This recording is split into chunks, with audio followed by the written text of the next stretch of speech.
Good afternoon. Thank you for attending such short notice. Obviously, you're aware of an event that occurred at about 12:20 this afternoon on the second floor walkway here in the Tower building where our headquarters is located. At that time, one of our on-duty members was involved in an incident where he discharged a firearm. A male was shot and has since been transported to hospital. My last update was he was transported in unstable condition. That's pretty typical at the beginning. I haven't had an update since then, so I don't know what his condition is now. Probably the most important thing here now for people is recognizing this as a critical incident. We have notified the independent investigative unit.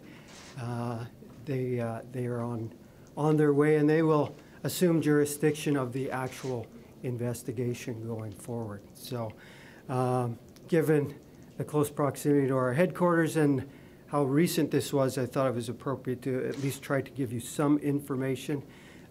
Really, that's about all I have for you at this point. This has literally happened less than an hour and a half ago. So we are kind of right in the midst.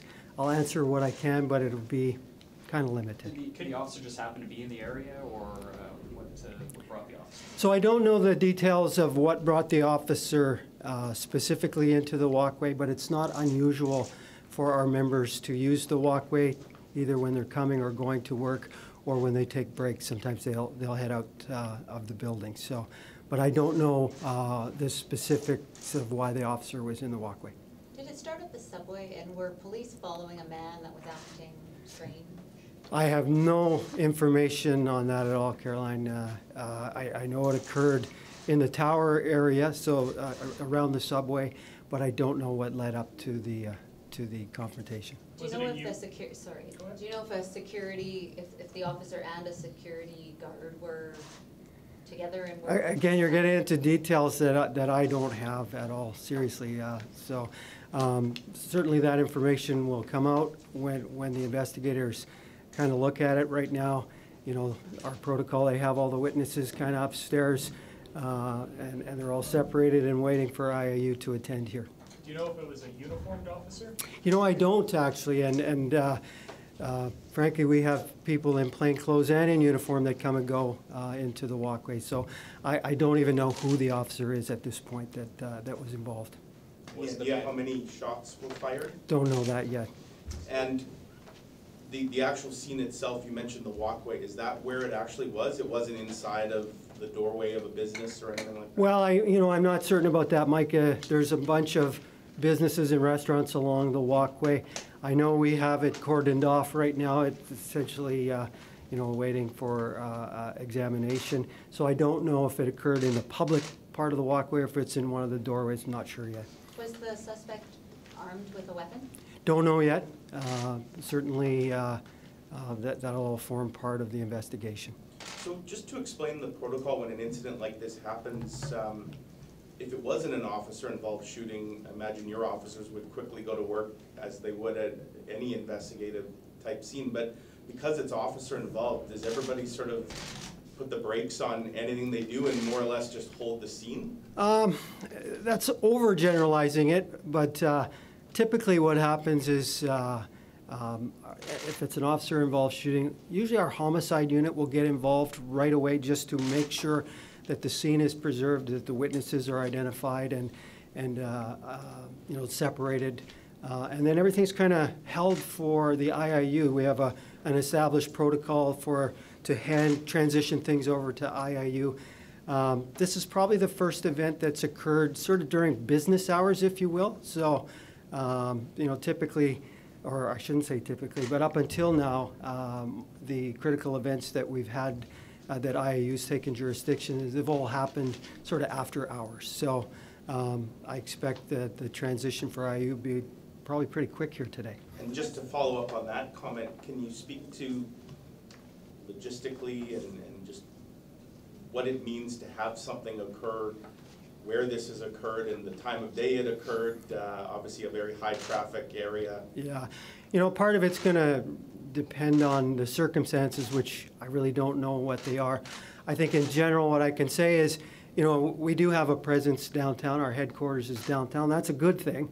Certainly, downtown and downtown safety is an important goal for us. It forms part of our business plan. So, again, I don't know what happened specifically in this event, but certainly our presence is going to factor in here. Was the on-duty officer armed in any way? Was the on-duty officer armed in any, like hurt or whatever? No, I'm not led to believe that our member was injured at all. Was the suspect threatening anybody? Don't know, Carolyn. Again, you know, this happened so with such recency. I haven't had a detailed brief at all on this. Do you have an age? Don't even know his age. I just know it's a male. Okay. Is there any indication on alcohol or substance abuse? No indication of any of that, sorry. I'm just going to say that we really have very limited information we can provide, and I see a lot of questions coming for Chief Smythe, but I think everything that could be discussed has been discussed at this point. If we are able to release more information, either my office or the chief will be able to provide you with more, but at this point, I don't see that we can really answer any more I have a questions. question about the access point, though. Was it close to an access point for the police headquarters? Close to an access, well, we do have an access point in the tower from the second floor, so I guess, yes. And Chief, can you just, what's the protocol again with this officer that was involved? So what happens to him? So sort of typically when immediately? there's a serious incident like a shooting, the scene gets preserved. The witnesses, both those that were involved and anyone else that may have witnessed it, they'd be identified, probably taken to witness rooms here within the building, and they would be basically with somebody and just sort of isolated until investigators had the opportunity to come and introduce themselves to them. And the officer goes off duty until sort of further notice?